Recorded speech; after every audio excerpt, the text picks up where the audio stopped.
कथा का स्मरण करते हुए पुनः प्रणाम। श्रीमद् भागवत के दिव्य अमृतमय कथा में हम सभी भक्त प्रवेश करने जा रहे हैं। श्री गुरुदेव की श्री चरण कमल का स्मरण करते हुए श्रीमद् भागवत के चौथे दिवस की कथा में हमारा प्रवेश हो रहा है। गुरु बिनु भवनिधि तरई न कोई, जो विरंची शंकर विरंची सम हो।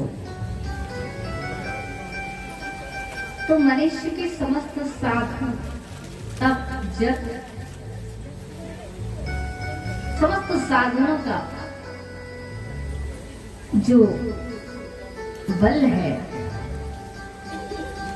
साधन से जो प्राप्ति है, जो साधन कर सकते हैं कर प्राप्ति, साधन का जो फल वो गुरु कृपा से जीव प्राप्त करते हैं। क्योंकि साधन मार्ग में जो जीव चलते हैं वह गुरुदेव की प्रेरणा से चलते हैं, इसीलिए गुरु की आवश्यकता है। गुरुदेव जिस प्रकार ज्ञानी होंगे, भगवत प्रेमी होंगे, शिष्य भी उसी प्रकार होते हैं। जो गुरु जितने भाव मार्ग में, ज्ञान मार्ग में जितने उच्च श्रेणी के होंगे, वह गुरु के शिष्य भी उसी गुरु की कृपा से उस भाव, उस प्रेम के अधिकारी बनेंगे। तो जगत में सबसे दुर्लभ है सद्गुरु की प्राप्ति।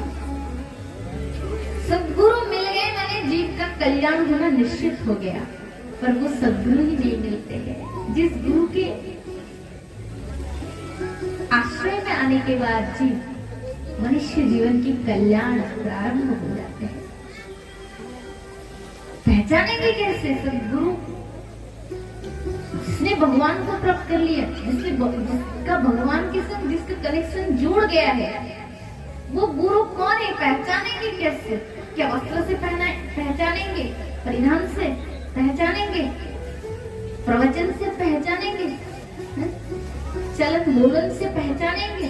कैसे पहचाने कि ये ज्ञानी है, ये भगवत प्रेमी है, ये ब्रह्म ज्ञानी है, ये वास्तविक सच्चा गुरु है? कैसे पहचाने? तो इसका उत्तर श्री ऋषभ भगवान ने भी अपने मतलब उपदेश में उन्होंने कहा है कि महंतस्त समचित्ता प्रशांत साधव सूर्योदय। कुछ लक्षण है, वे लक्षण यदि किसी महात्मा में दिख जाए तो समझ लेना कि ये पहुंचा हुआ संत है। कुछ लक्षण है। क्या लक्षण?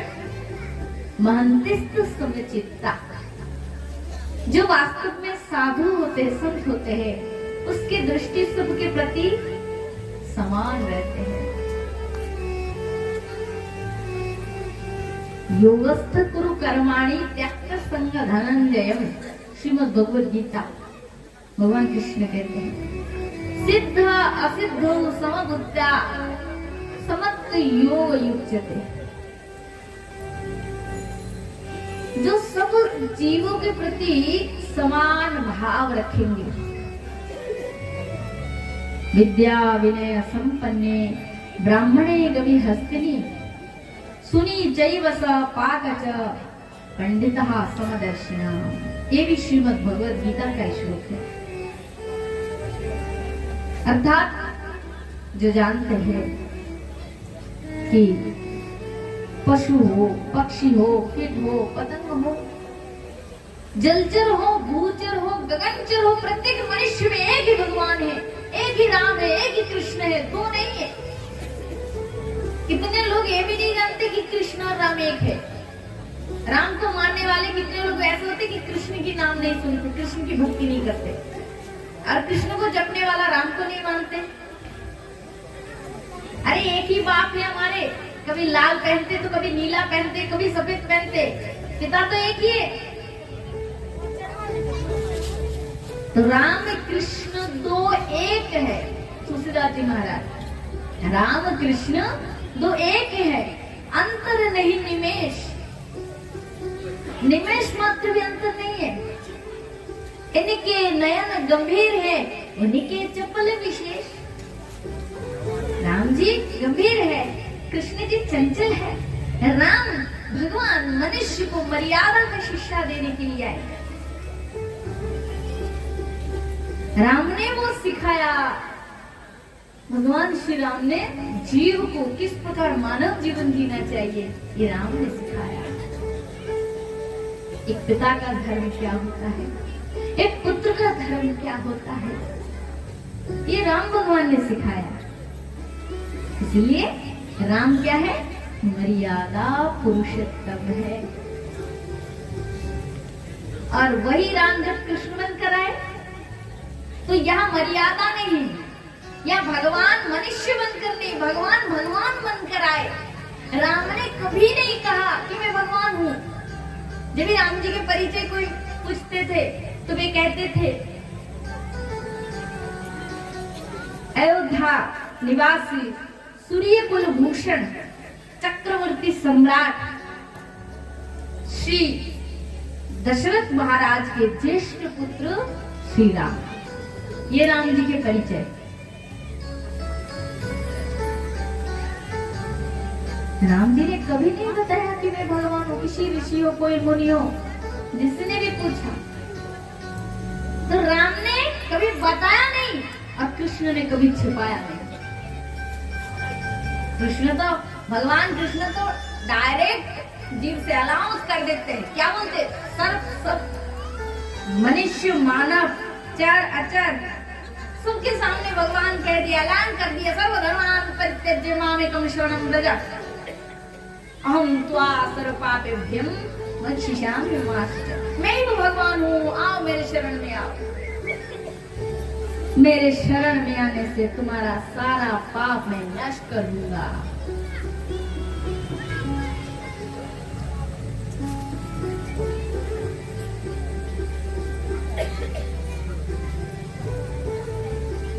तो कृष्ण और राम एक ही है। भेद नहीं करना है। भेद करने से मन में वैषम्यता, अज्ञान का उदय होगा, उससे तुम्हें दुख मिलेगा, शांति कभी नहीं मिलेगी। भगवान एक है, उसके तो अनंत नाम है, केवल रामकृष्ण ही नहीं, अल्लाह, बुद्ध, गॉड, जो भी कहिए। पानी को कोई वाटर कहते, कोई जल कहते हैं, और अन्य अन्य लैंग्वेज में अन्य अन्य नाम है जल का, पर है तो एक ही चीज, नाम अलग है, वस्तु एक है। उसी प्रकार भगवान एक है, उसके बहुत नाम है, बहुत रूप है, इसलिए अपने भगवान को मानो, खूब मानो, पर किसी भगवान का, दूसरे किसी के भगवान की निंदा मत करो। किसी के इष्ट देवता की उपेक्षा मत करो। क्या है ये मत कहो। वो हनुमान जी को मानना चाह रहे, मानने दो, उसकी रुचि है। वो शंकर जी को पूज रहे, पूजने दो, वो भी तुम्हारे ही भगवान का रूप है। ये बात जिस दिन जान लोगे ना, तो तुम्हारे भगवान के प्रति तुम्हारी अनन्य भक्ति होगी। इसे ही कहते अनन्य भक्ति, ना अन्यहा इति अनन्य। अनन्य भक्ति क्या है? उसके भगवान को मैंने बुरा भला कहते हैं, क्या भगवान है, हमारे कन्हैया जी सबसे बड़ा है, ये अनन्य भक्ति नहीं है। सबकी भगवान की सम्मान करो। सब तुम जिस भगवान को मान रहे हो उसी भगवान का ही बहुत ही अवतार है, बहुत रूप है, सबको मान्यता दो। पर प्रेम, अनन्य प्रेम अपनी इष्ट देवता में रखो। जिस दिन ऐसी हमारी भक्ति की स्थिति हो जाएगी ना, उसी दिन हमारी भक्ति सर्वोपरि हो जाएंगे। तो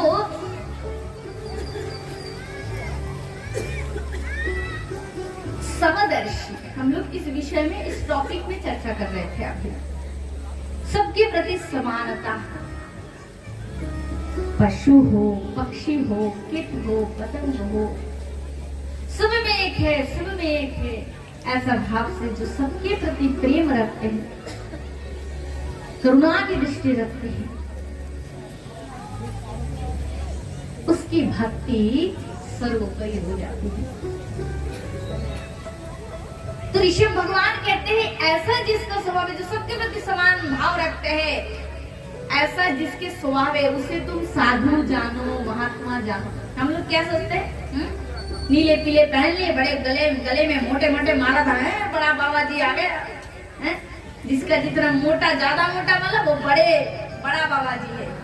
जिसका दाढ़ी जब ज्यादा लंबा, ये बड़े संत है। मोटा जटा है सिर में, बड़े बाबा जी है।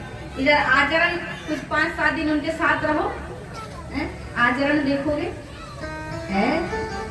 जब आचरण पता चलता है बाबा जी तो लुटेरा है, लोगों का धन लूट के ले जाते हैं। ये कैसा संत है?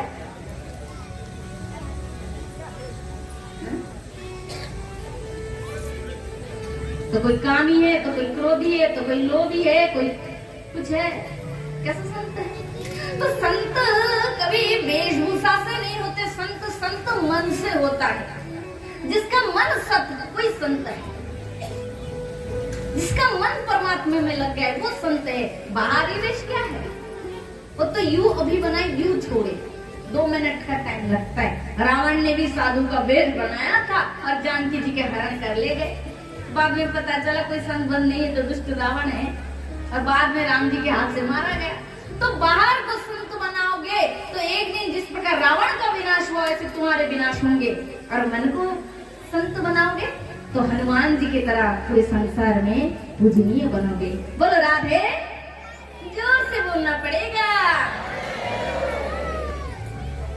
तो ये सब चीजें सीखना है, मैं जानना है। भगवत जी कथा में आए, लीला कथा 2-4 सुने, बढ़िया ताली बजाए, राधे राधे बोलिए, कृष्ण कृष्ण बोल दिए, चले गए। नहीं, अपने प्रैक्टिकली लाइफ में क्या करना है, कैसी हमारी सोच, कैसी हमारी करनी होनी चाहिए, ये शिक्षा पहली है।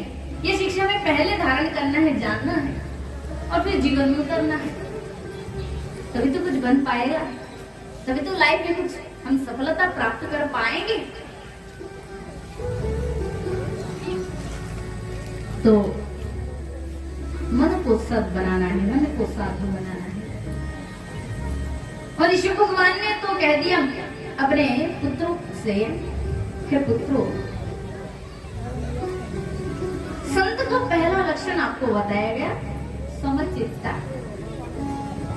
फिर दूसरा है प्रशांतस्य, उनका मन हर समय प्रशांत सागर की तरह स्थिर है। साधवा सूर्योदये, वो अपनी इंद्रियों को संयम करके, मन को परमात्मा में स्थिर करके, उन्हीं में मन को लगाए, इससे पृथ्वी पर वास करते हैं।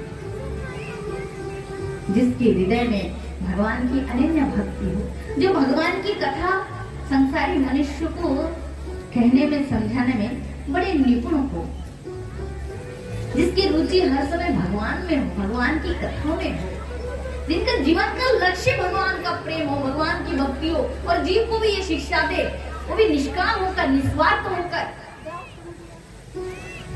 तो ऐसा जिसका स्वभाव हो जाए ना, तुम जानो वही संत है, वही साधु है, वही महात्मा है। और ऐसे संत का संग, ऐसे महात्माओं का संग ही जीव के लिए कल्याणकारी है, मंगलदायक है।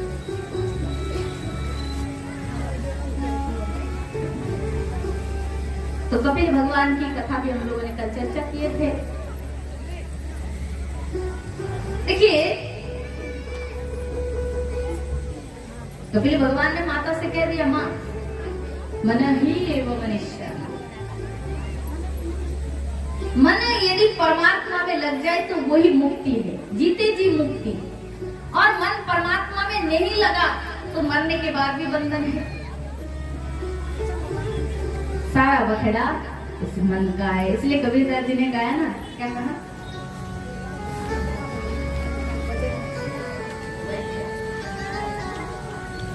मन के बन गए, बन कर बस्ती माहे, कह कबीर मन लालचे,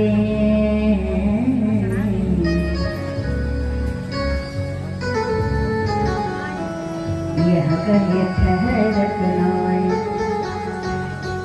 मन के हारे हार हैं,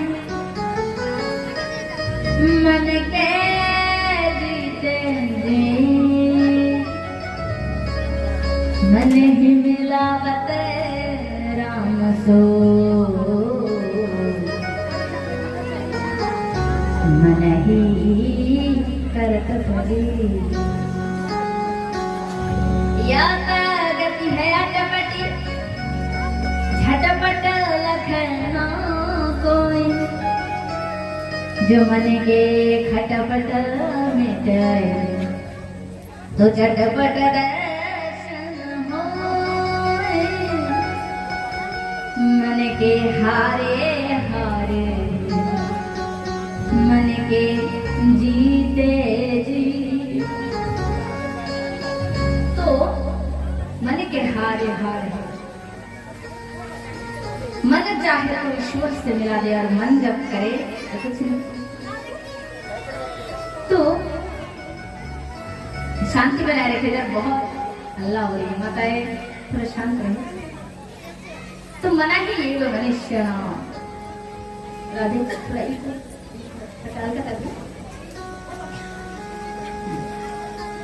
तो मन का सब कुछ मन का बखेड़ा है। कबीर भगवान ने माता देवहूति को लक्ष्य करके मानव को शिक्षा दिए और कहा, माँ देखिए प्रत्येक दिन चेष्टा करें कि मन को निरोगी बनाना है, मन को स्थिर बनाना है, तो भगवान की मानसिक स्वरूप की चिंता करें प्रत्येक दिन। मन ही मन भगवान के स्वरूप का ध्यान करें। उच्चिष्ट गोविंद उच्चिष्ट गरुड़ध्वज, भगवान की पहले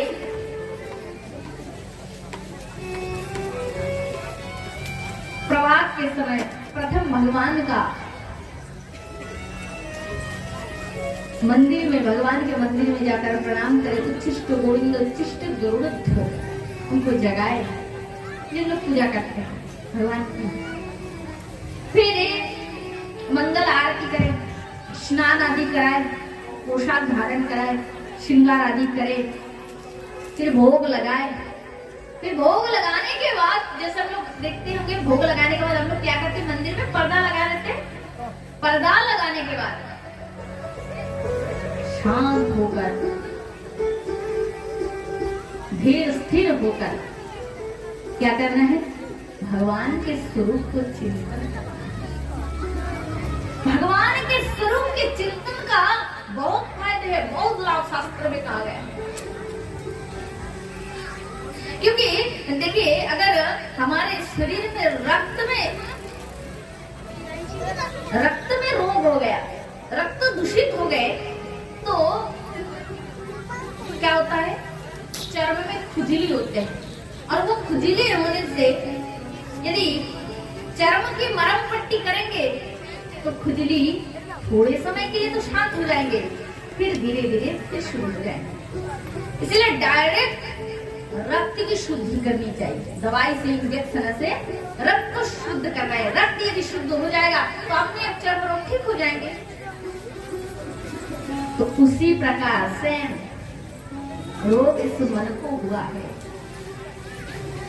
राम राम राम राम राम राम जप रहे हैं मुख में, मन दुनिया घूम रहा है। हाथ में माला है, हाथ में माला, मुख में राम राम, और मन चल रहा है दुनिया।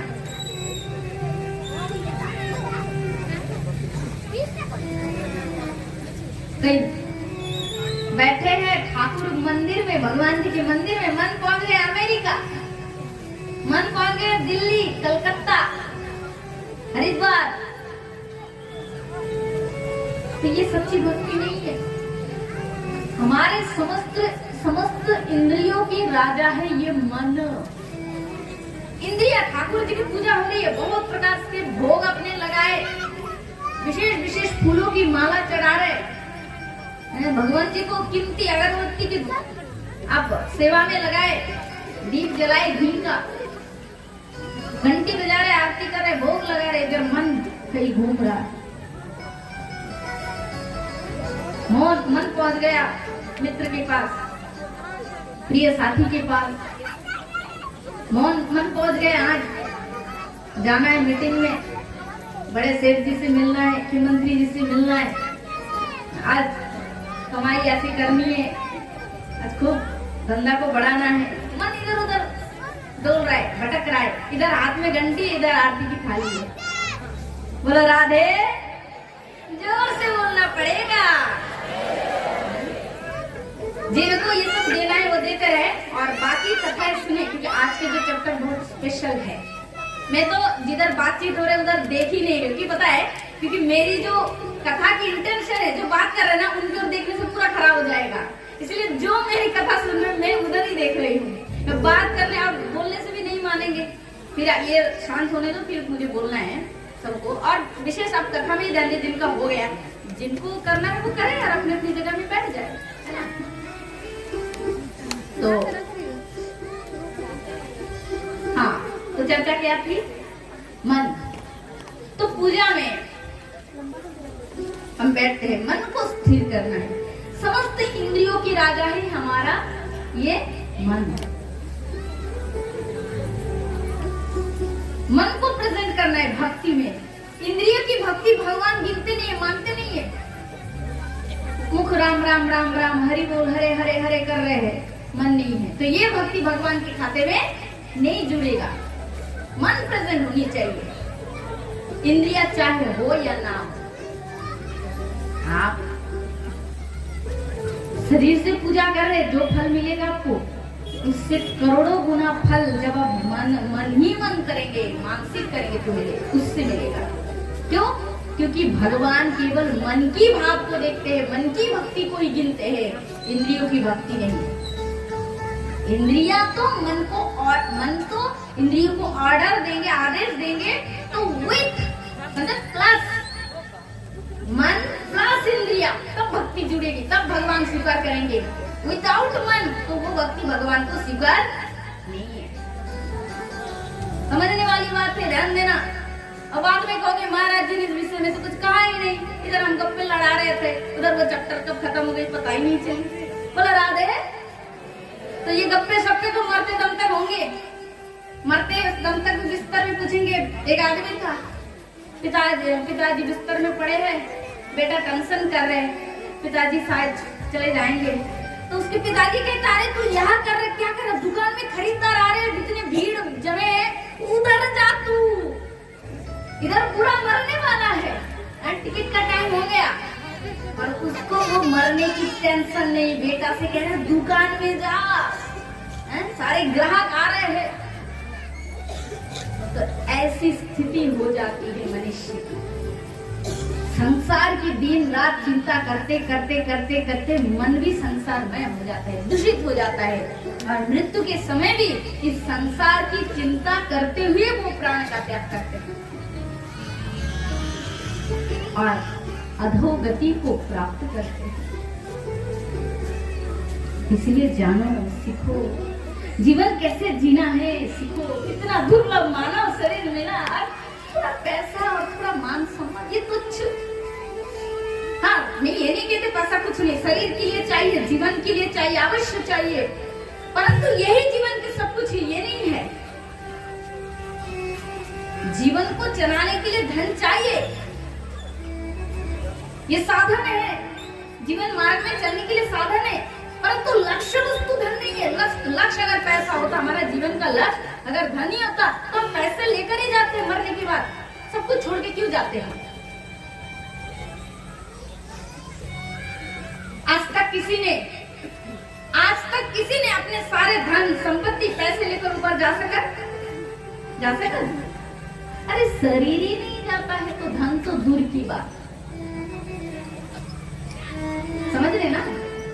तो यही चीज हमारा जीवन चलाने के लिए साधन है। पैसा धन चाहिए होता है, पर हमारा जीवन का लक्ष्य धन नहीं है। लक्ष्य है परमात्मा, उनकी भक्ति। हम खाते हैं किस लिए? एग्जाम्पल, हम खाते हैं किस लिए? जीने के लिए। अब वो नहीं खाएंगे तो लोग मर जाएंगे नहीं? बिना खाए रह सकते कोई? रह सकते हैं? नहीं। तो खाना किस लिए है? जीने के लिए है। और जीना किस लिए है? जीना किस लिए है? खाने के लिए। ये तो फिर पशु वाले जीवन हो गए हैं? खा रहे हैं जीने के लिए और जी रहे हैं फिर खाने के लिए। नहीं नहीं, ये गलत डिसीजन है। खा रहे हैं जीने के लिए और जी रहे हैं परमात्मा की परम भक्ति प्राप्त करने के लिए। जगत्ता निवर्तन से लब्धा चापरं लाभो मन्नते नादिकं ततो जस्मिन् स्थितो दुखेन गुरुनपि न विचलते। उस परम अवस्था को प्राप्त करने के लिए, जिस अवस्था को प्राप्त करने के बाद इस मायामय संसार में फिर भटकना ना पड़े, इसीलिए मानव तन है, ये शरीर है।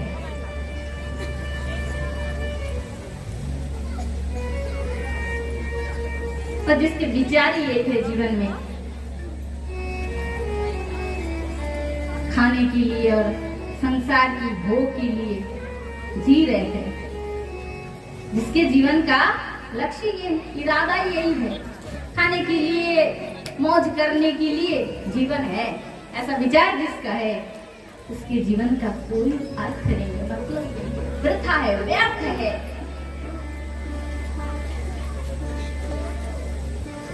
तो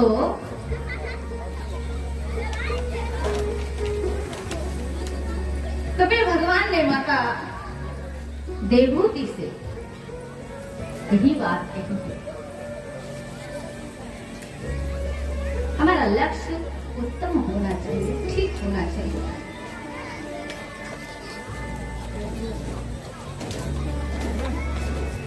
तो ये जो मन को भगवान की भक्ति में लगाना है, मन से करना है।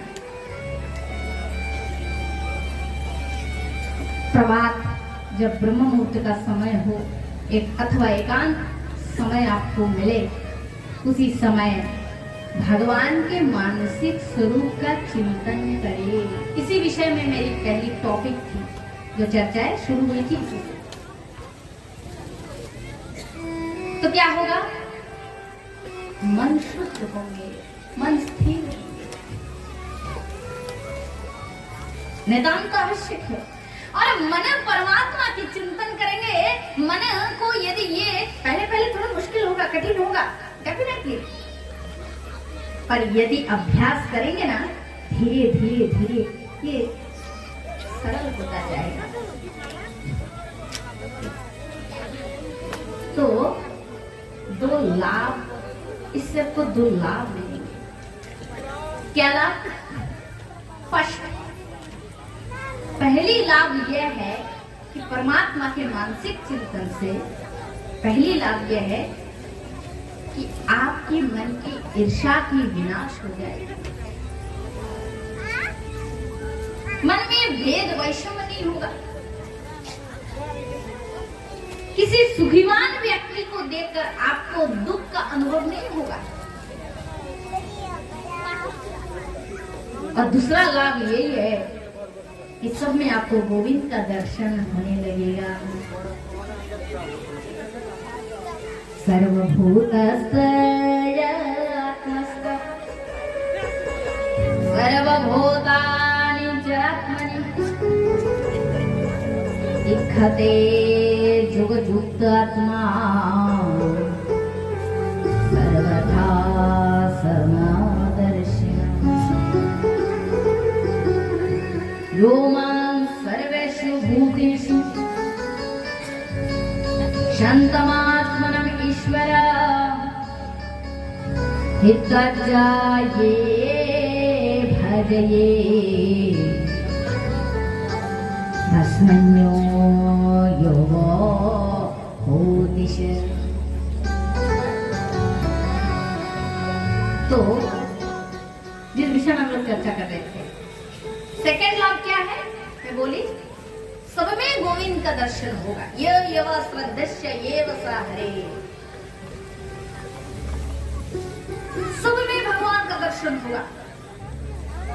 देखो मंदिर हम लोग जाते हैं, डेली जाते हैं मंदिर। कई लोगों का तो नियम होता है पूरे हफ्ते भर मंदिर जाएंगे, सुबह स्नान आदि करेंगे, पहले ही वो भोगों का जो पात्र लेकर, फूल माला लेकर कि 2-4 फूल तुलसी आदि लेकर चल पड़ते हैं मंदिर में। घंटी बजाए, मंदिर में भोग चढ़ाए, 2-4 मंत्र गा दिए, प्रणाम आदि किए, चले आए। कुछ लोगों का ऐसे नियम होता है, लाइफ पूरे लाइफ टाइम के लिए ऐसे नियम बना लेते हैं। तो संत जन महात्मा जन कहते हैं कि मंदिर जा रहे हैं आप, मंदिर जाना खूब अच्छी बात है, जाइए,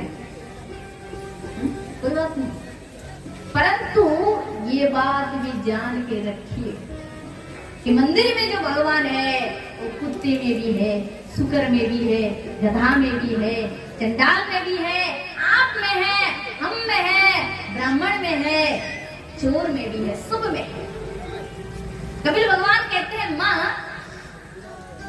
जो सब में मुझे नहीं देखता है, जो सब में मुझे नहीं देखता है, उसे मैं मंदिर में भी कभी नहीं मिलता हूँ।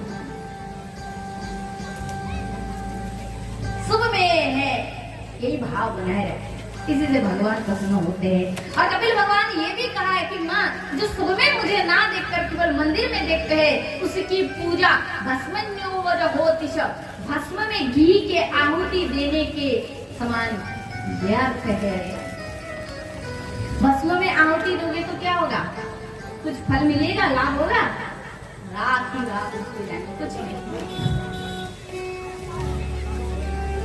सब में भगवान को जाना, सब में है, सब में, जो सब में देखते हैं माँ, जो सब में मुझे देखते हैं, कुत्ते में, सुकर में, गधे में, पशु में, पक्षी में, मनुष्य में, जो सब में देखते हैं ना, उसे मैं मंदिर में भी मिलता हूँ।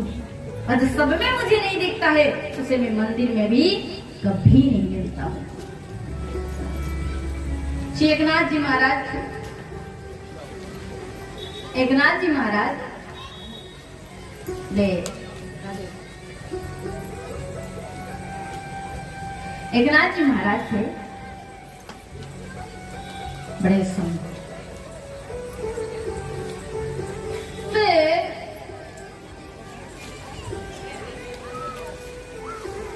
रामेश्वर पे जल चढ़ाएंगे, मन में भाव संत है, त्रिवेणी से जल ले लिए, कांवर में, कांवर जानते हैं, कांवर में पानी ले लिए और फिर चल पड़े, पैदल यात्रा करना है उनको। ऐसा भाव है कि पैदल यात्रा करते हुए जाना है बाबा के पास, बहुत अच्छी बात है, चल पड़े। कम से कम 2-2.5 महीना लग गई पहुंचते पहुंचते जल्दी।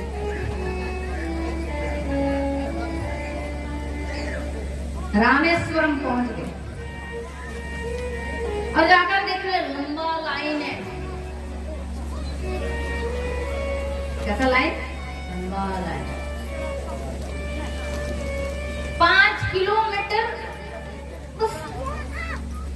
उतनी दूरी पे थे, देख रहे रामेश्वर भगवान के मंदिर के ध्वज दिखाई दे रहे।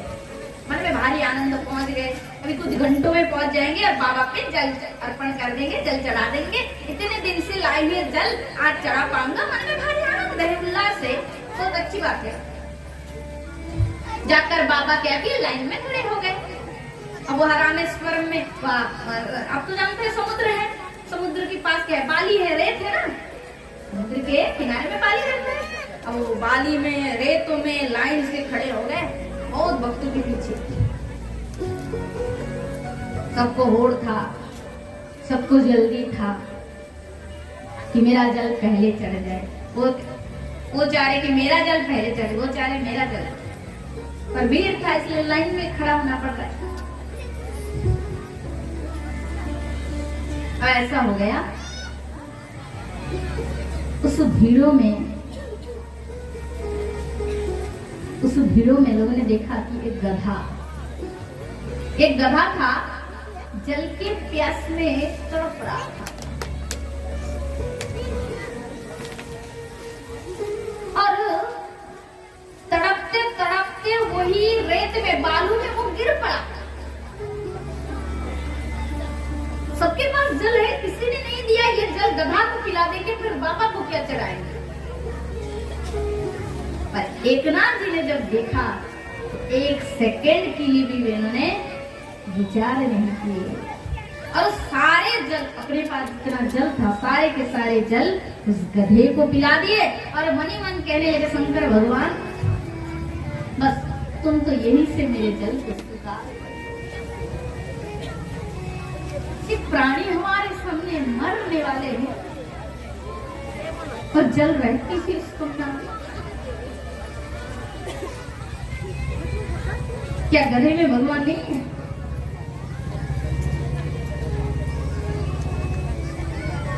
उन्होंने भी जल नहीं किया, जल को पिलाए और बोले भगवान शंकर तुम यहीं से मेरा जल स्वीकार करो। जैसे ही बोले गधे के अंदर से शंकर भगवान प्रकट हो गए और मंदिर में घंटी बजने लगी जोर जोर से। और चारों ओर ये बात फैल गया कि एकनाथ का जल ही सबसे पहले रामेश्वरम पे चढ़ गया। बोल राधे, जोर से बोलना पड़ेगा।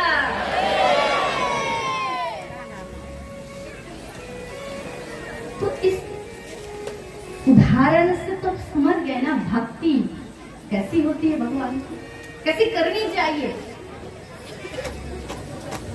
भक्ति यह है कि सब में सबके प्रति प्रेम, सबके प्रति दृष्टि समान। इसी भक्ति से भगवान कृष्ण जल्दी मिलते हैं। जितना राम राम राम राम करो, 24 घंटा के जगह 50 घंटा भी राम राम करो, कृष्ण कृष्ण करो, और मनुष्य के प्रति, जीव के प्रति हिंसा है, घृणा है, भेदभाव है, वो नाम से कभी भी तुम्हें भगवान की प्राप्ति नहीं हो सकते। क्योंकि प्रत्येक जीवों में भगवान का वास है। जीव रूप में भगवान ही अनंत बन के ये खेल रहा है। ये जितने अनंत देख रहे हैं ना, जिसमें प्रणामता दंडवता वो खर चंडालम। भगवान कहते मैं पहले अकेला था, फिर मुझे खेलने की इच्छा हुई। जैसे बच्चे, छोटे छोटे बच्चे बिना मतलब से आप देखेंगे मैदान में खेलता है, फुटबॉल, क्रिकेट, फुटबॉल खेल रहे। आप कहेंगे क्या मिला उसको? है? क्या इनाम मिला? कुछ इनाम मिला? नहीं। फिर क्यों खेलते हैं? क्यों खेलते हैं? आनंद, एक आनंद उनको मिलता है खेलने में, इसलिए खेलते हैं। तो भगवान अकेला था, भगवान को अपनी से खुद खेलने की इच्छा हो गई। अकेला कभी खेला जाता नहीं है, इसलिए स्वयं अनंत बन गए और अनंत बनकर स्वयं के संग स्वयं खेल गए। खुद ही पिता बने, खुद ही माता बने, खुद भाई बंधु कुटुंब परिवार। और ये कहते कहते अंत में कहा बहुत, अर्थात अनंत सब वही बने। जितने आप जगत में देख रहे चराचर पशु पक्षी कीट पतंग, सब वो अकेला बनकर ही अपनी माया से स्वयं ही खेल रहे हैं। इसलिए सब में भगवान को जानना ही सर्वोपरि सर्वश्रेष्ठ ज्ञान है। तो भगवान के स्वरूप का चिंतन की विषय में हम लोग चर्चा कर रहे थे। भगवान के रूप का ध्यान करना है, समय गोविंद का दर्शन होने लगेगा। कि लाल ही मेरा लाल, जित देखो तित नहीं नाम, लाल ही देखना मैं हो गई लाल। तो ब्रह्म ही वो हुआ भगवान। एक ही ब्रह्म को, एक ही भगवान को देखते देखते स्वयं भगवानमय हो जाते हैं। ये कौन कहती है? ब्रज की गोपियां, ये जो पद गाती हैं। तो आइए हम लोग एक भजन गाना लेते हैं, इसके बाद आगे की चर्चा।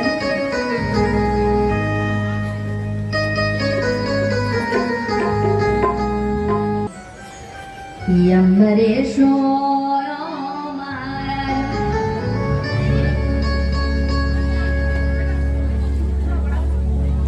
अम्बरीशो महाभाग सप्तदीपावतीं महे अभयं च श्रियं दग्धा विभुवाम चातुल वसुदेवाय भगवते तद्भक्तु सधोष प्राप्तभावं परं विष्णु इदनाष्टवस्मितम्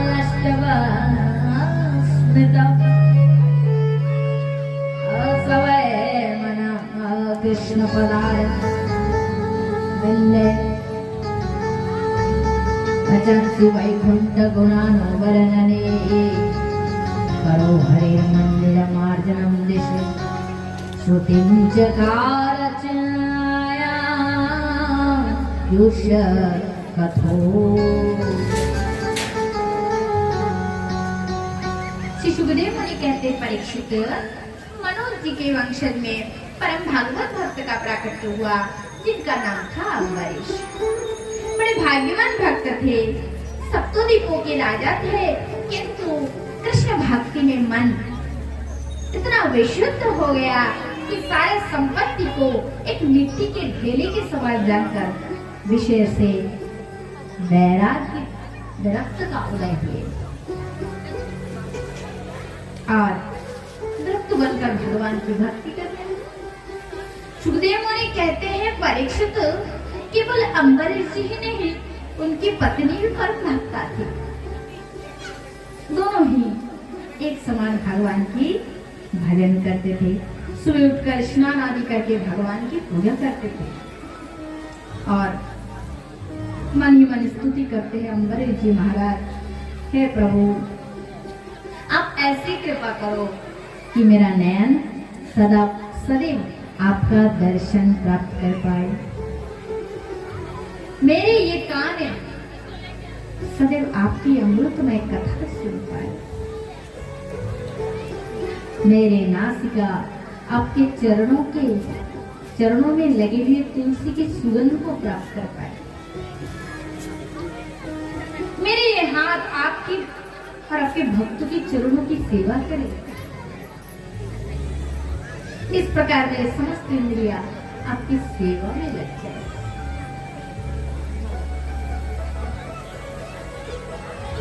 श्री सुखदेव मुनि कहते हैं परीक्षित, एक बार ऐसा हो गया कि दोनों पति पत्नी मिलकर 1 साल के लिए एकादशी व्रत धारण,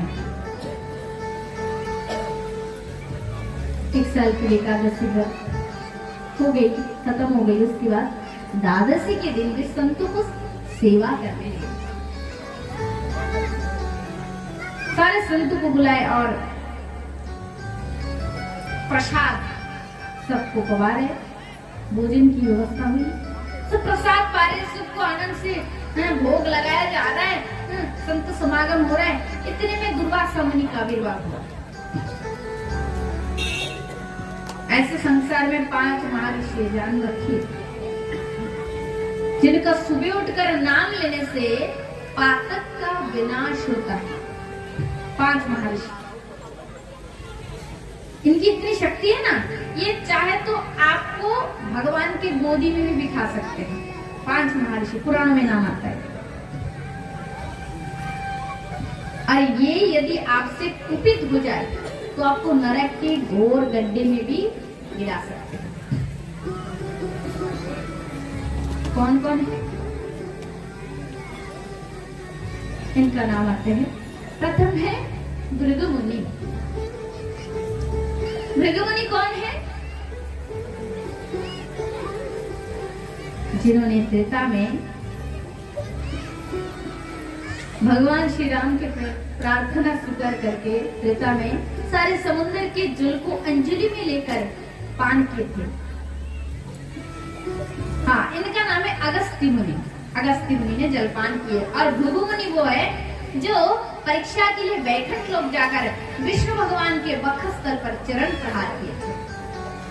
तो फर्स्ट है भृगु और द्वितीय है अगस्त्य मुनि और तीसरा नंबर है दुर्वासा मुनि।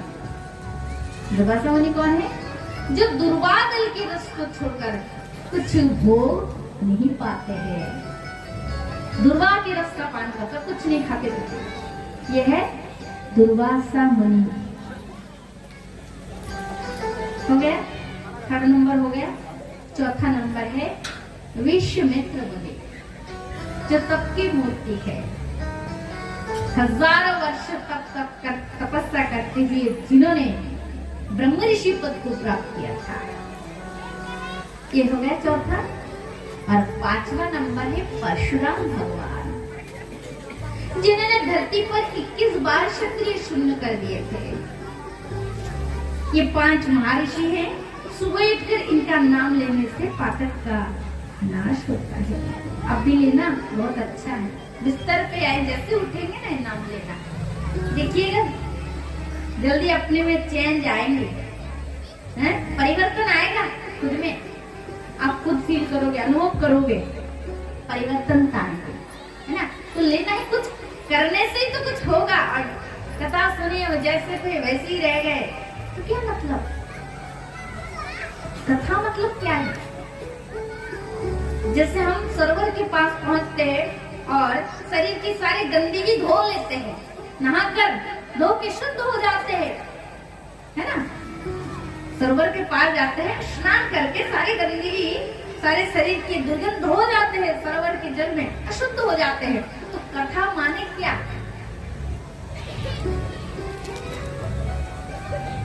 कथा अर्थात वो भी एक सरोवर है, ज्ञान की सरोवर, भक्ति की सरोवर। यहाँ आकर मन को धोना है। शरीर यहाँ धोया नहीं जा सकता है, यहाँ सिर्फ मन को धोना। और यहाँ आए उल्टा और मन में मैला लेकर जाए तो क्या मतलब? इसलिए ध्यान से कथा सुननी चाहिए। कितने लोग ऐसे होते कथा में आए सिर्फ बातें ही करते जाते हैं, बातें ही करते जाते हैं। ये बहुत बड़ी अपराध है, कथा का अपमान है, तिरस्कार है। इससे फल तो मिलेगा नहीं, उल्टा रिएक्शन हो गया, एक्शन की जगह रिएक्शन हो जाएगा। फल तो मिलेगा नहीं, उल्टा और अपराध लग जाएगा, पाप लग जाएगा। इसलिए ये सोच के रखिए हर टाइम की 2 आंखें मुझे देख रहे, फॉलो कर रहे हैं। मैं जो कर रहा हूँ, जो मन में मैं सोच रहा हूँ। हम लोग कुछ करते हैं, सोचते हैं अरे सब देख गए, अब पता नहीं क्या सोचेगा। तो ये मैटर अलग है। और कुछ लोग मन ही मन कुछ करते हैं, मन ही मन पाप कर देते, मन ही मन बुरा सोच देते, मन ही मन किसी की निंदा कर देते हैं और सोचते हैं कोई तो सुना नहीं, देखा नहीं, किसी ने तो सुना ही नहीं, किसी को पता ही नहीं जो पाप की। तो हर समय ये बात ध्यान रखिएगा कि मेरे ऊपर किसी का नजर है, वो मुझे फॉलो कर रहे हैं। 2 आंखें आपके और हर टाइम है, दिन नहीं, रात नहीं, जन्म नहीं, मरण नहीं, नरक की यात्रा जीत कर रहे, फिर भगवान उसके पीछे दौड़ रहे हैं। भगवान की नजर उसके ऊपर है। क्यों? यात्रा करते करते भूल में भी, नरक की ताप भोगते भोगते भूल में भी मेरा नाम मुख में आ जाए और मैं प्रेजेंट ना रह पाऊं तो फिर मेरा जो नाम है भक्तवांछा कल्पतरु, भक्त शरणापन्न, भक्त आश्रय, ये जो नाम है ये झूठा पड़ जाएगा। इसीलिए 1 सेकंड के लिए भगवान जीव को कभी छोड़ते नहीं, 1 सेकंड के लिए। इसीलिए दुनिया में सबसे यदि हमारा और आपका कोई अपना है तो फर्स्ट भगवान है, फिर माँ है, मम्मी, मेरे पापा, मेरे वो, ये सब ऐसे हजारों जन्म हुए, 1000 माँ बाप बन गए और 1000 छूट गए, कोई गिनती नहीं है। वो कहते हैं माँ मम्मी मेरा जान है, वो जान चली जाती है जब पति आता है। और पति भी अच्छा वस्तु देते, तुम आज मेरे कुछ नहीं लगते, मुझे ये गिफ्ट क्यों नहीं दिए? यही प्यार है आजकल के युग में, यही प्रेम है। प्यार, प्रेम, जो प्रेम शब्द तो विशुद्ध है, भगवान की दिव्य जगत की संपदा है प्रेम। जगत में प्रेम नहीं है, ओनली सिर्फ उसकी क्या है, छाया है, प्रेम नहीं है, प्रेम की प्रतिबिंब है। तो ये जगत के जो जिसे हम प्यार कहते हैं, दो शब्द, ये केवल स्वासुख वासना। मुझसे पिताजी अब चले गए, कौन मुझे बेटी कह के पुकारेंगे, चॉकलेट कौन देंगे कल से मुझे कौन अपने गाड़ी में घुमाने के लिए ले जाएंगे। तो मतलब किसकी पुजारी, किसकी चर्चा, मेरी। मुझे इतना सुख देते हो, कल से कौन देगा। यहाँ पर किसकी चर्चा, किसकी भक्ति की चर्चा हो रही है, किसकी सुख की चर्चा हो रही है। खुद की।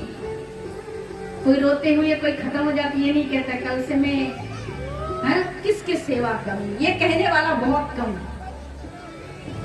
ये कहने वाला दुनिया में बहुत कम परसेंट में है। कल से मुझे कौन ये कहेगा, कल से मुझे कौन ये देगा, हर महीने में कौन मुझे वो चीज ला देंगे, अब मेरा गुजारा कैसे चलेगा, कौन मुझे पैसा देगा, कौन मुझे खिलाएगा। मुझे 4 घंटा रोना धोना श्री कीर्तन हो रहा है, मेरा और मुझे। तो किसके लिए रोना हो रहा है, उनके लिए नथिंग रोना, ये तो खुद के लिए तुम रो रहे हो। ये संसार पूरा स्वार्थ से भरा है। केवल भगवान से भक्त का प्रेम विशुद्ध है, निस्वार्थ है, पवित्र है। पूरा जगत स्वार्थमय है। इसलिए कोशिश कीजिए जीवन में निस्वार्थता अपनाने का। एक मनुष्य में भी यदि निस्वार्थता भाव से आप उसको प्रेम करेंगे ना, उसके प्रति प्रेम रखेंगे, और निस्वार्थता जहां पर होती है वही विशुद्ध प्रेम होता है। और वो प्रेम एक मनुष्य के प्रति, चाहे आपके पिता हो, चाहे आपकी माता हो, चाहे आपकी चाचा हो, चाहे आपकी बहन हो, चाहे आपके भैया हो, कि अथवा आपकी विवाह हो गई, आपके पति हो, तो यही प्रेम धीरे धीरे फैल कर एक दिन भगवान तक पहुंच जाएगा, विश्व में फैल जाएगा। यही स्वभाव आपका धीरे धीरे बढ़ेगा, और ये सीमित से असीम बनकर एक दिन यही प्रेम ब्रह्म तक पहुंच जाएगा, और उस ब्रह्म को इस प्रेम आकर्षण करके आपके सामने ले खड़ा कर देगा। बोलो राधे, जोर से बोलना पड़ेगा। तो जीवन में यदि कुछ सफलता है, जीवन में यदि कुछ पाना है, तो सबसे बड़ा पाने की चीज यही है, यही आप ले जा सकते हैं। और डायमंड की नेकलेस हो, और सोने की बंगला हो, और सोने की कंचन सी काया भी हो, छोड़ के तो सब यही जाना है, लेकर नहीं। इस्तेमाल कर सकते, व्यवहार करो, पर छोड़ना है नहीं। क्यों? क्योंकि यह जो भी वस्तु मिलता है, शरीर भी ओनली सिर्फ व्यवहार, इस्तेमाल के लिए, हमारा नहीं है। गाना गाते हैं ना हम लोग, कभी लोग लिखते हैं ना, शरीर है किराए का घर। कितना सुंदर गाना गाते, ये बहुत सत्य है कि किराए के लिए मिला है, कुछ दिन के लिए, सेवा के लिए मिला है, और जब काम हो जाएगा तो यही छोड़कर फिर जाना पड़ेगा। तो वास्तविक जो प्रेम है वो निस्वार्थ का पूर्वक है, और वही ईश्वर से करना है, वही जीव से करना है।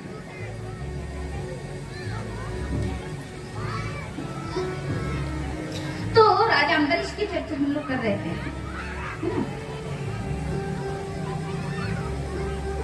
सबो मन कृष्ण पदार वंदे, बचांसी वैकुंठ गुणानुवर्णने। कितने सुंदर विचार है।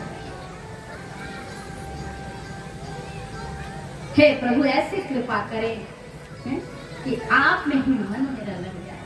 अम्बरीश जी कह रहे हैं। और 5 महर्षि, जिसके नाम आप सभी ने श्रवण किए कुछ समय पहले, 5 महर्षियों का नाम आपको बताया गया। इनके नाम अगर आप प्रभात में सुन लेंगे तो फिर पातक का नाश होगा और परिवर्तन आएगी। तो ये परिवर्तनता की स्थान है, यहाँ से हमें कुछ लेना है, ले जाना है, और उसी को प्रत्येक दिन रिवाइज करना है, बार बार अपने में, बार बार उसी चीज को करना है, दोहराना है जिसे बोलते हैं। बार बार करने से एक ही मंत्र जब बार बार दोहराते हैं, बार बार उसी को रिपीट करते हैं, तो वही सिद्धि दान करते हैं, फल देते हैं। बार बार करना है। तो अम्बरीश जी महाराज के घर में आ गए। दुर्वासा मुनि सारा संसार इनकी महिमा को जानते थे। प्रणाम की है, अरे प्रभु हमारा परम सौभाग्य है, आपका आगमन हुआ है, कृपया हमारे घर में अतिथि स्वीकार करें और हमारे घर प्रसाद प्राप्त करें। दुर्वासा मुनि ने कहा, देखो राजन, मैं तुम्हारे घर प्रसाद तो पाऊंगा, परंतु मुझे अभी यमुना जी में जाना है, वहां स्नान करना है, सूर्य नारायण भगवान की पूजा करना है, फिर मैं तुम्हारे घर प्रसाद पाऊंगा। दुर्वासा मुनि गए तो गए और लौट कर आते नहीं। बहुत समय बीत गया। राजा अम्बरीश चिंता में पड़ गए, क्योंकि इधर द्वादशी के पारायण का समय हो गया। पारायण के बीच यदि कुछ भोजन ना करेंगे तो पाप लगेगा, और घर में कोई अतिथि आ गया, उस अतिथि की सेवा ना करके यदि स्वयं पहले भोजन कर लेंगे तो उसमें भी पाप लगेगा।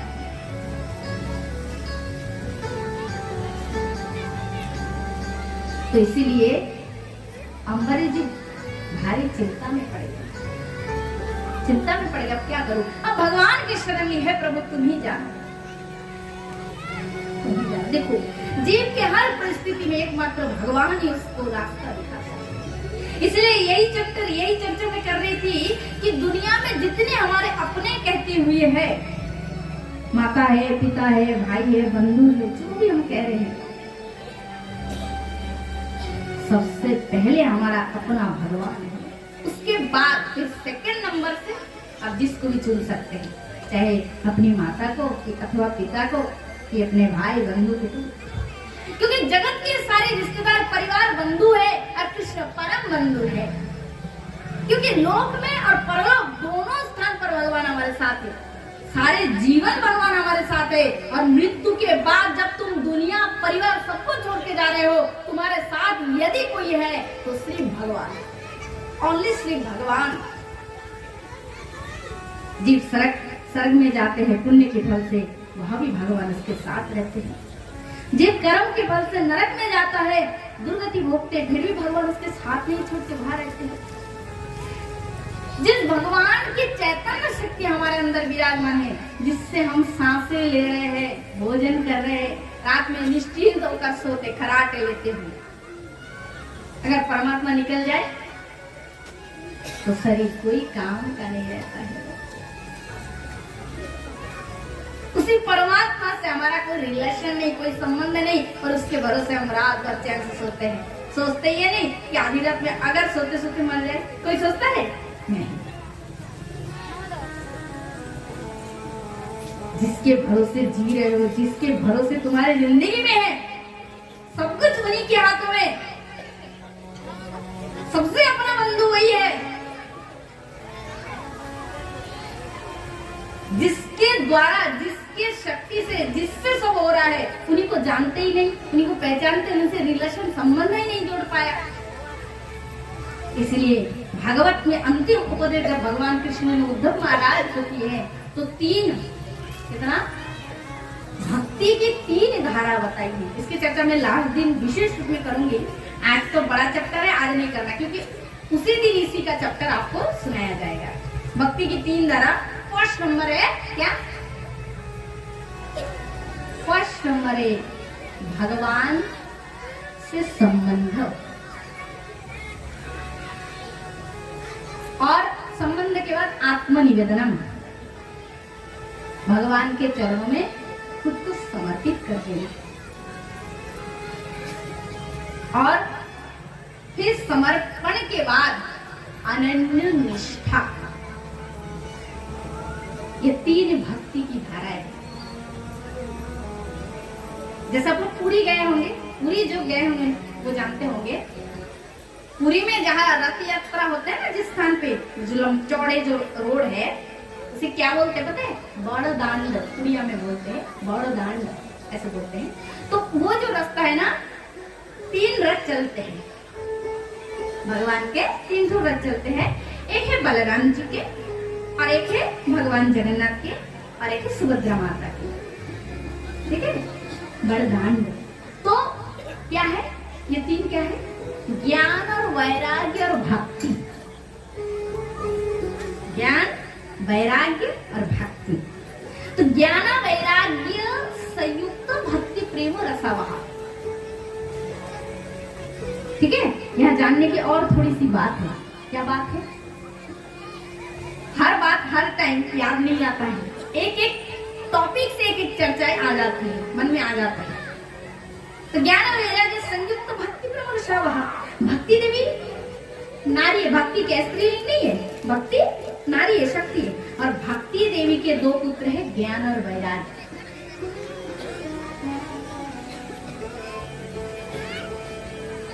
जीवन में आप ज्ञान का आह्वान नहीं करेंगे, वैराग्य को मन में स्थान नहीं देंगे, तो भक्ति अकेली नहीं रहेगी। क्योंकि हर माँ चाहती है कि जब मेरे आह्वान हो तो मेरे साथ मेरे 2 पुत्रों को भी बुलाया जाए। माँ 2 पुत्र को जब एक साथ बुलाया जाता है तो भक्ति वह स्थिर अचल अटल हो जाती है। खाली ज्ञान को बुलाएंगे, वैराग्य और भक्ति को नहीं बुलाएंगे तो ज्ञान टिकेगा नहीं। खाली वैराग्य आया, ज्ञान नहीं है और भक्ति नहीं है तो भी टिकेगा नहीं। खाली भक्ति है, ज्ञान नहीं, वैराग्य नहीं, तो भी भक्ति टिकेगी नहीं। ये भागवत की कथा है। ऐसा मत समझो कि ऐसे ही बना के नथिंग। भगवत में लिखा है, नारद मुनि ने कहा ज्ञान वैराग्य संयुक्त भक्ति प्रेम रसावहा। तो जब भक्ति विद ज्ञान वैराग्य मिलाकर जब हम हृदय में धारण करेंगे, प्रथम तो ज्ञान, ज्ञान से विषय के प्रति वैराग्य, और वैराग्य के बाद भक्ति, तो फिर प्रेम की धारा बहती है। उसकी हृदय में फिर प्रेम की धारा बहती है। तो महाराज ये बात हर समय ध्यान में रखे कि दुनिया में सबसे मेरा अपना राम है। तुलसी या संसार में सबसे प्रिय थाए, ना जाने के ही रूप में नारायण मिल जाए। तुलसी ममता राम सो समता सब संसार, राग न रोष न देश न दास भय भव पार। तो सबसे अपना भगवान है। इसी मन में अनन्य निष्ठा भगवान के प्रति रखकर फिर सबके प्रति प्रेम भाव बनाए रखे। प्रेम करे सबसे, ममता किसी से नहीं, क्योंकि ममता जीव को माया में डालती है। आजकल शहरों में दिखा जाता है, लोग कुत्ते पालते घर में, डॉगी खूब स्नेह करते हैं, माई डॉगी करके एकदम बिस्तर पे खिलाना। अब फैशन हो गया, देखा देखी आजकल ज्यादा है। विदेशी लोग जो करते हैं, इंडियन लोग आजकल वो देखा देखी करना चाहते हैं। हमारे भारत में संस्कार कहाँ, वो सब चीज कहाँ है? हमारे भारत के जो संस्कार है वो विदेशी लोग अपना पा रहे हैं? कभी नहीं। हमारे सनातन धर्म 50,000 करोड़ों वर्ष हो गए हमारा सनातन धर्म बना हमारे देश पे। हम सनातनी हैं, परंतु हमारे संस्कार सब छूटते गए, सब जाते जा रहे हैं। विदेशी आजकल मोबाइल फोन हो गया ना, उसी से सब ये सब देखा देखी सब सीख रहे हैं। पर अपने संस्कार को कभी त्याग मत दो। पढ़े लिखे बनो, खूब पढ़ो। इटालियन, अफ्रीकन, कितने विदेश में पढ़ाई करना है, विदेशी शिक्षा लेना है, लो पढ़ाई करो, डिग्री हासिल करो, मना नहीं है। परंतु अब भारत में जन्म लिए हो तो भारत की संस्कार को त्याग मत करो। अरे हमारे भारत की तो गौरवता है, हमारे भारत के लोग गौरव से कहते हैं क्या, हम उस देश के वासी हैं जहाँ गंगा बहती। कितने पवित्र देश है ये भारतवर्ष। पहले इस भारत का नाम क्या था पता है? भारतवर्ष। उसके पहले इस भारत का नाम क्या थे पता है? अजानब वर्ष। बाद में नासमझ विदेशियों ने नाम दिया इंडिया है। अब इंडिया जो शब्द है ना, ये पुल्लिंग है ना स्त्रीलिंग है। हमारा देश का पवित्र नाम है भारत। और क्यों भारत नाम क्यों पड़ा, इसका भी रहस्य है। क्योंकि हमारे देश में 3 महान कर्म योगी बने, 3 योगी बने, 3 योगी। कौन कौन से? तीनों का नाम भरत था। फर्स्ट भरत, शकुंतला नंदन भरत। शकुंतला जी की कथा आते ना, आपने सुने होंगे हैं? पहले मतलब नाटक में दिखाते भी थे, शकुंतला जी की कथा सुनाते। तो फर्स्ट नंबर भरत हुए शकुंतला नंदन, ये थे कर्मयोगी। दूसरा भरत था ऋषभ भगवान के पुत्र श्रीमान भरत, ये थे ज्ञानी योगी। हाँ, ज्ञानी योगी थे भरत जी महाराज, जिनकी कथा भागवत में आती है। ठीक है। और तीसरे भरत हुए कौन है? अब जानते हैं उनको, कौन है? बता सकते हैं? अरे राम भगवान के जो भाई थे भरत, राम भगवान से छोटे, लक्ष्मण से बड़े, ये हुए भक्ति योगी। तो एक हो गए कर्म योगी, दूसरा हो गया ज्ञान योगी, और तीसरा हो गया भक्ति योगी। तो इन 3 महान योगियों के कारण, ये तीनों जो योगी थे, इन तीनों का नाम था भरत। और इन 3 महान योगी के कारण हमारा देश का नाम पड़ा भारत। बोलो भारत वर्ष की, बोलो भारत देश की, बोलो धरती माता की, बोलो हिंदू सनातन धर्म की जय जय श्री राधे।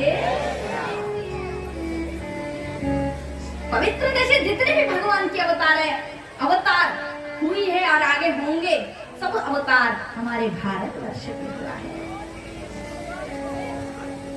इसलिए भारत देश की संस्कार, महिमा, यहाँ की टेक्नोलॉजी, समस्त आध्यात्मिक इसके ज्ञान को, इसके रहस्य को जानकर विदेशी भारत की ये सब महानता को सुनकर स्तंभ हो जाते हैं, स्तंभित हो जाते हैं। भारत इतने महान देश है।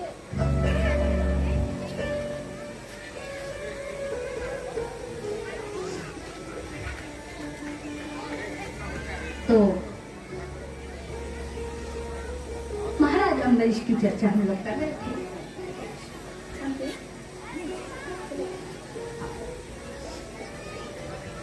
तो जय श्री राधे। संतों ने कहा महाराज एक काम करो, थोड़ा सा जल ही पान कर लो, क्योंकि जल पान करना भोजन है भी और नहीं है। राजा भगवान के चरण का स्मरण करते हुए थोड़ा जल पान भी कर रहे थे। इतने में दुर्वासा मुनि का आगमन हो गया। क्रोध के मारे आंखें लाल लाल हो गए। बोले राजन, तू तो है बहुत बड़ा मूर्ख, परंतु खुद को पंडित समझता है। मुझ जैसे महान ज्ञानी तपस्वी ऋषि को बुलाकर तिरस्कार करता है। अभी देख मेरे शक्ति को, जटा को खींचे और भयानक हत्या उसी जगह से प्रकट हो गई है। तो राजा बड़े विनम्र थे, उन्होंने कुछ नहीं कहा कि महाराज मेरे तो पारायण का समय हो रहा था। कुछ बोल सकते थे आप, पर आपने कुछ भी नहीं किया। कितने विनम्र, हाथ जोड़े चुपचाप खड़े। तो सुखदेव मुनि कहते परीक्षित, भगवान स्वयं प्रतिज्ञा करते हैं।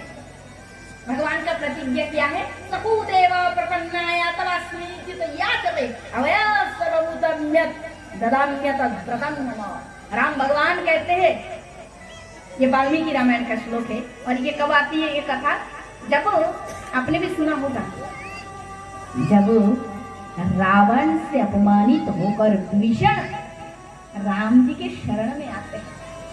तो सुग्रीव आदि जो राम जी के अपने माने बंधु थे, मित्र परिकर थे, उन्होंने कहा प्रभु ये तो शत्रु पक्ष से आया है। विभीषण रावण का भाई है ना, तो शत्रु के पक्ष से आया प्रभु, इसके मन में कोई कपटता हो सकता है, इसे अपने दल में मिलाना उचित नहीं होगा। ये सुनकर भगवान श्री राम कहते हैं सुग्रीव मेरे बंधु मित्र सुनो, एक बार जीव समस्त छल कपट का त्याग करते हुए मेरे शरण में आ जाए,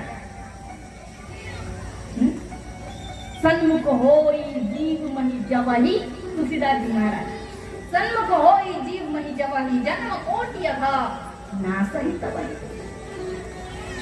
जीव समस्त छल कपट का त्याग करके एक बार कह दे भगवान मैं तुम्हारा हूँ, बस उसी समय उसकी सारी जिम्मेदारी मुझ पे आ जाता है। और ये मेरा व्रत है, प्रतिज्ञा है कि मैं एक क्षण के लिए अपने भक्त को नहीं छोड़ता। हर क्षण जैसे माँ शिशु की सेवा करती, ध्यान रखते करते ना, हर समय आधी रात को बच्चा रो के उठे, माँ तुरंत जग जाती है, क्या हुआ मेरे बच्चे को, क्या हुआ क्यों रो रहे, भूख लग गया अथवा पेशाब कर दे, क्या हुआ, माँ तुरंत साफ देख के संभल के उसी अनुसार करके बच्चे को भी स्वस्थ करते हैं। तो ये मेरा व्रत है, एक बार कह दिए भगवान मैं आपका हूँ, तुम्हारा हूँ, फिर तो चैन से रहो, जिंदगी में कोई टेंशन नहीं, टेंशन नहीं है। सोच ये समझ के रखना कि मेरे पास है, वो खड़ा है, प्रेजेंट है, मौजूद है, जब भी जाने का भी टाइम होगा वो ले जाएगा, क्योंकि सरेंडर हो गए, सरेंडर हो गए, समर्पण हो गए, संबंध हो गया, निवेदन हो गए, फिर काहे की चिंता, कैसी चिंता। फिर आराम से राम राम जपो, खाओ पियो, दाल रोटी। तो महाराज भगवान का ये प्रतिज्ञा मैंने श्लोक बताई, सकुदेव प्रपन्नाय, तो अम्बरीश जी भगवान से निवेदन हो चुका था पहले, तो भगवान का परम भक्त है, जब खड़े हैं चुपचाप खड़े हैं, कोई शिकायत नहीं, कोई बात नहीं, इधर कुत्ते आ रही है महाराज को मारने के लिए, जैसे ही कुत्ता मारने वाली थी इतने में विष्णु भगवान का सुदर्शन चक्र उस स्थान में प्रकट हो गए। बोलो सुदर्शन जी महाराज की जय, जय जय श्री राधेश्याम।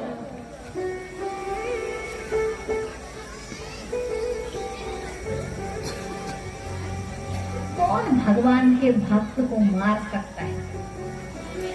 इसके बाल को भी कोई बाका नहीं कर सकता जब तक भगवान है, और भगवान तो हर समय है, और भक्त के शरीर को विनाश होने का समय आए तो भी वो भगवान की इच्छा से होती है, प्रभु की इच्छा है।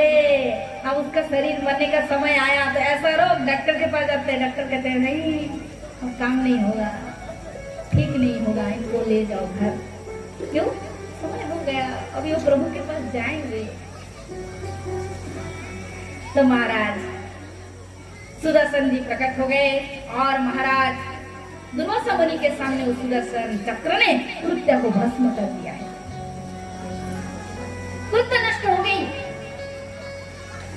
आप सुदर्शन जी महाराज दुर्वासा मुनि को मारने चले, दुर्वासा मुनि कह रहे अरे अरे ओ भैया ये क्या कर रहे, ये देखो ये मेरे पास क्यों आ रहे हैं, भागो भागो भागो। हटता नहीं और आ रहे और तीव्र वेग से आ रहे, अरे ये क्या, ये तो मुझे मारने आ रहे, अरे भागो। देखते कुछ काम नहीं हो रहा है, जा भाग, जो भी कह रहे कुछ काम नहीं हो रहा। तीव्र गति से जब सुदर्शन उनकी ओर आने लगे, अब तो प्राण बचाते हुए भागने लगे, तीव्र गति से भागे, स्वर्ग गए। स्वर्ग में उनकी रक्षा करने वाला कोई नहीं था, क्योंकि देवता क्या रक्षा करेंगे। वहां से चले गए ब्रह्मलोक, ब्रह्मा जी के पास। ब्रह्मा जी ने कहा मुझसे संभव नहीं। शंकर भगवान के पास गए, बोले संभव नहीं। विष्णु लोक में गए, विष्णु लोक में विष्णु भगवान से मिले। विष्णु भगवान क्या कहते हो प्रभु? संभव नहीं, संभव नहीं, सब रट लगा रखा है। अरे ये चक्र किसका है? शिव जी के ना, ब्रह्मा जी का ही है, तो आपका ही है। और आप कह रहे संभव नहीं, आपका चक्र है, आप रक्षा नहीं कर सकते। भगवान कहते कर सकते हैं, पर अब नहीं कर सकते। क्यों? अहम भक्ताय पराधीनो हासतंद्राय युवतिजा साधवे गस्ताय हृदयम् भक्ते जनप्रिया साधुवा हृदयम् साधुना हृदयम् तुम मदन्यस्य न जानन्ते न हम तेभ्य मनाजपि। तो भगवान कहते हैं दुर्वासा मुनि, इस समय इस परिस्थिति में मैं भी आपका रक्षा नहीं कर सकता। क्यों? क्योंकि मैं भक्त के अधीन हूँ। ये भक्त मुझे छोड़कर कुछ नहीं जानते और मैं अपने भक्त को छोड़कर कुछ नहीं जानता हूँ। साधु मेरे हृदय में वास करते हैं और मैं साधु के हृदय में वास करता हूँ। अतः आपने जिस भक्त का अपराध किए उसी के पास ही चले जाए। दुर्वासा मुनि कहते हैं प्रभु, मैंने आपके भक्त का बहुत तिरस्कार किए, क्या वे हमें क्षमा करेंगे? तो भगवान कहते हैं दुर्वासा मुनि, तुम मेरे भक्त को नहीं जानते हो, उनका हृदय बड़ी करुणा से भरा रहता है। तो एक बार जाकर के तो देखो।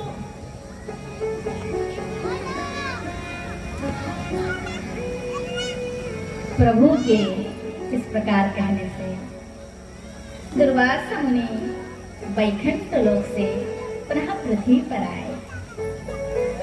इतने में समय की अनुसार, धारा के अनुसार 1 वर्ष बीत गए, क्योंकि हमारे पृथ्वी में समय का जो चक्र है और स्वर्ग का जो समय का गति, काल की गति अलग अलग है। हमारा यहाँ एक स्वर्ग में देवताओं का 1 दिन और हमारे पृथ्वी में मनुष्य का 1 वर्ष। और वैकुंठ में तो काल की गति नहीं, वह टाइमिंग नहीं होता है। टाइमिंग कहती कोई चीज नहीं है वैकुंठ में। यह केवल मायामय लोक में होता है और वह ब्रह्मलोक तक सीमित है। इसके आगे भगवान के लोक में यह काल का प्रवेश, अतः वहाँ कभी टाइमिंग की गिनती नहीं है। ज्योतिर्मय धाम है। इधर तो देखना ही होता है, पर माताएं देख रहे, बड़े प्रेम से कथा सुन रही है, बहुत आनंद आ रहा है, मन में बोला राधे। ऐसी शांत होकर मैया सब मेरी कथा सुने ना, एकदम लगते कि क्या दिल में जुड़ी हो जाती है खुशी से। मेरी लगते कि एकदम गोलोक धाम में ही है, क्या वृंदावन में ही है। पूरे लग रहा है कि ब्रज की गोपियां कथा सुन रही है एकदम। आज तो ऐसे ही लग रहा है, खूब आनंद मिल रहा है, परम आनंद। तो ऐसे सुनते रहिए। आगे फिर लल्ला कन्हैया जी के हैं चटपटी लीलाएं आएंगी, माखन चुराएंगे, इसके पीछे आ जाएंगे, कोई ठिकाना नहीं। किसी के पल्लू खींच लेंगे, किसी के साड़ी खींच लेंगे, किसी की चॉकलेट की डब्बा ले लेंगे। तो ऐसी शरारती है, अपने भक्तों से कितनी लीलाएं करते रहते वो। तो महाराज सुदर्शन जी महाराजा भी पीछे लगे। दुर्वासा मुनि राजा के चरणों में गिरकर जैसी क्षमा के लिए चेष्टा करने वाले थे, राजा ने देखा नहीं ये ठीक नहीं है, संत है और मेरे चरणों में गिरेंगे, ये ठीक नहीं। तत्काल उठा लिए और उनको प्रसन्न करने के लिए महाराज ने सुदर्शन जी की स्तुति की है। सुदर्शनम नमस्तुभ्यं सहस्राच्युत प्रिया सर्वस्त्र घातिनि विप्रायं स्वस्ति भूयास्पतम्। सुदर्शन जी महाराज की बहुत प्रार्थना स्तुति की है, फिर भी क्रोध ठंडा नहीं हो रहा, अभी भी घूम रहे सुदर्शन जी मुनि को मारने के लिए। अंत में महाराज ने, अम्बरीश जी ने कहा है सुदर्शन जी महाराज, यदि मैं श्रीहरि के अनन्य भक्त हूँ, यदि श्रीहरि के भक्ति को छोड़कर मेरे हृदय में किसी प्रकार के संसार की भोग की लालसा, इच्छा अन्य किसी वस्तु की वास ना हो। तो हे सुदर्शन महाराज, आपको मेरी भक्ति का आन है, कृपा करके आप शांत हो जाए। भक्ति के आन से शांत हो गए और अपने स्थान चले गए। श्री दुर्वासा मुनि महाराज के भक्ति को देखकर उनकी भक्ति की महिमा को धन्य धन्य कहा और उनके घर प्रसाद पाकर वहां से प्रस्थान किया। आइए एक भजन का आनंद लेते हैं। इसके बाद हमारे भागवत में ऐसा है, 7 दिन की भागवत कथा कितने दिन? 7 दिन की। क्यों 7 दिन के? फर्स्ट कारण यही है कि परीक्षित जी को शाप लगा था, 7 दिन बाद में मरने वाले थे। इसीलिए जब 4थे दिन की कथा हो रही थी तो सुखदेव मुनि ने कहा, परीक्षित, यहाँ से राम माने वंश परंपरा चलते चलते इसके बाद राम जी की कथा आती है। तब सुखदेव मुनि ने कहा, परीक्षित, यदि मैं राम कथा विस्तार पूर्वक कहूँ तो तुम कृष्ण कथा नहीं सुन सकते, क्योंकि तुम्हारे पास केवल 7 दिन का समय है और 3 दिन हो चुका है। इसलिए तुमने ऋषि मुनियों को मुख से बहुत बार राम कथा श्रवण कर चुके हो, इसलिए मैं आधे श्लोक में राम कथा विश्राम करके कृष्ण कथा में प्रवेश करूंगा। इसलिए भागवत में आधे श्लोक में रामलीला है, इसलिए इस भजन के बाद थोड़ा सा राम जी की चर्चा करके हम लोग कृष्ण कथा में प्रवेश करेंगे। श्री राधे।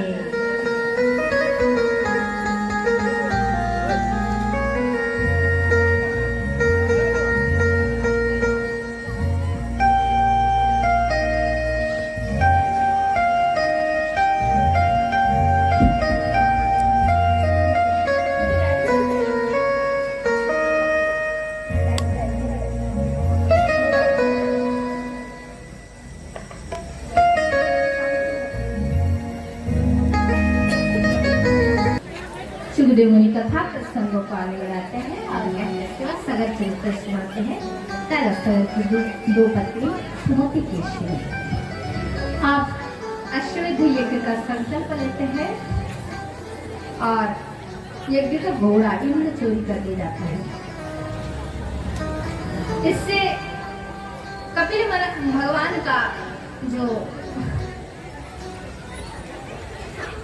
भगवान का उपहास तिरस्कार करते हैं सगर पुत्र, जिनके कारण वे अग्नि से जलकर नष्ट हो जाते हैं।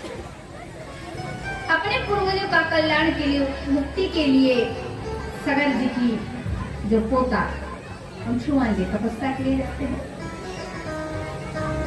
उनके बाद दिलीप जी तपस्या करते हैं और दिलीप जी के पुत्र थे भागीरथ जी, तपस्या करके भगवती गंगा मैया को धरती पर लाते हैं और सगर वंशजों का उद्धार करते हैं। फिर भागीरथ जी के बाद आते खड़वान, दुर्गोबाहु, रदुस्तस्मात् प्रतुस्रवा, अजस्ततः महाराजा तस्मत् दशो रथ भवे। अब दशरथ जी के घर में कौन आते हैं?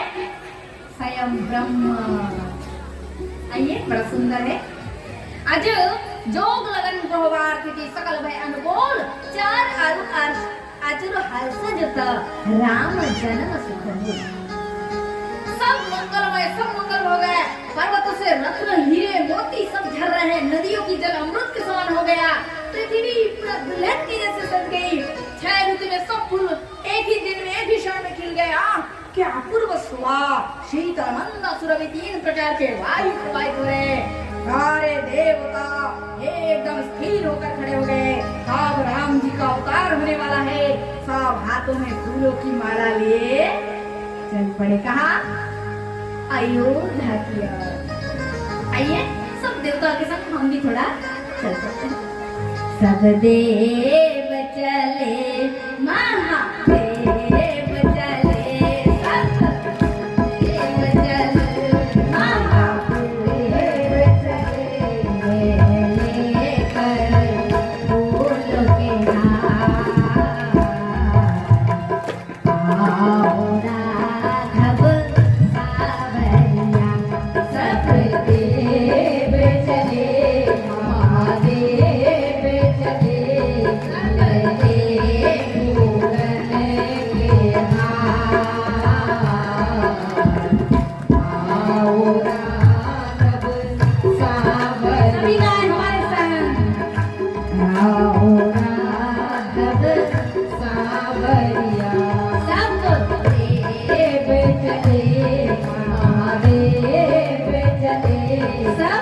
देव चले महादेव चले ले ले पूरन के हाथ आओ राघव सावरिया शिव शंकर ने आगे बढ़कर अपना डमरू बजाया शिव शंकर ने आगे बढ़कर अपना डमरू बजाया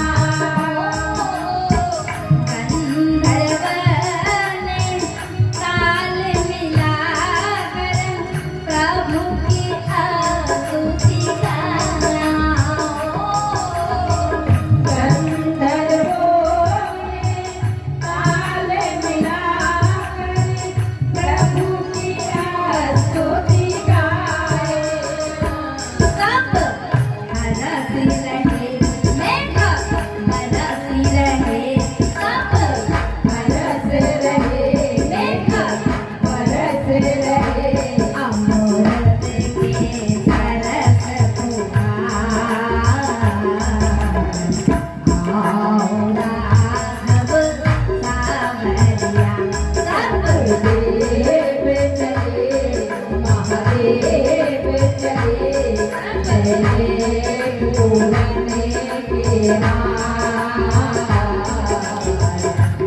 आओ राघव सावरिया आओ राघव सावरिया मन नारायण नारायण नारायण श्रीमन नारायण नारायण नारायण श्रीमन नारायण नारायण श्रीमन नारायण नारायण नारायण श्रीमन नारायण नारायण नारायण श्रीमन नारायण नारायण नारायण भगवन नारायण नारायण नारायण भगवन नारायण नारायण नारायण भगवन नारायण नारायण नारायण भगवन नारायण नारायण नारायण श्रीमन नारायण नारायण नारायण श्रीमन नारायण नारायण नारायण श्रीमन नारायण नारायण नारायण श्रीमन नारायण नारायण नारायण भगवन नारायण नारायण नारायण भगवन नारायण नारायण नारायण भगवन नारायण नारायण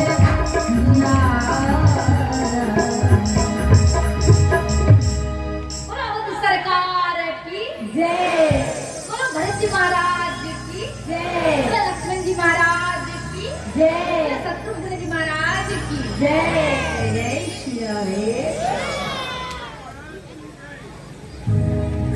कहते दशरथ पुत्र जन्म सुनी काना मानव ब्रह्मानंद समाना आज अयोध्या में ब्रह्मानंद न पड़ा आहा खूब आनंद उत्सव मनाए जा रहे हैं कस्तूरी चंदन ये सब वर्षण हो रहा है प्रत्येक घरों में यज्ञ हो रहा है उत्सव हो रहा है राम जी की जन्म की खुशी में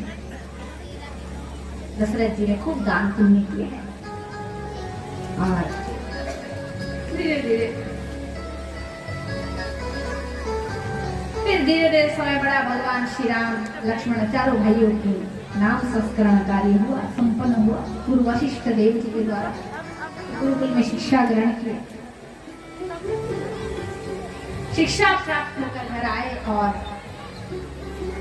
विश्वामित्र मुनि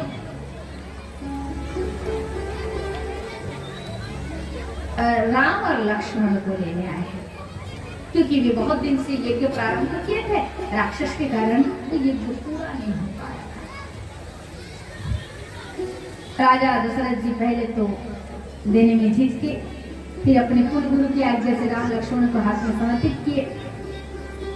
भगवान श्री राम और लक्ष्मण जी ने सुबाहु मारुति आदि राक्षस का विनाश करते हुए विश्वामित्र मुनि की यज्ञ को पूर्ण करते हैं। और उसके बाद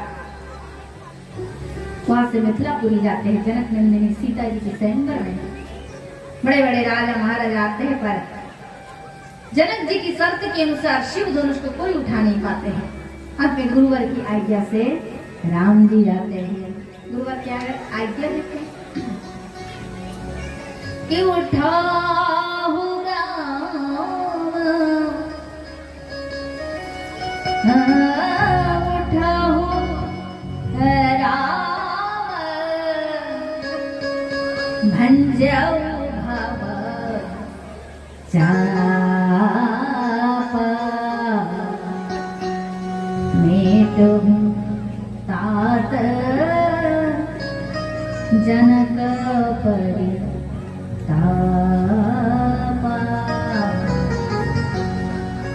सुनी गुरु वचन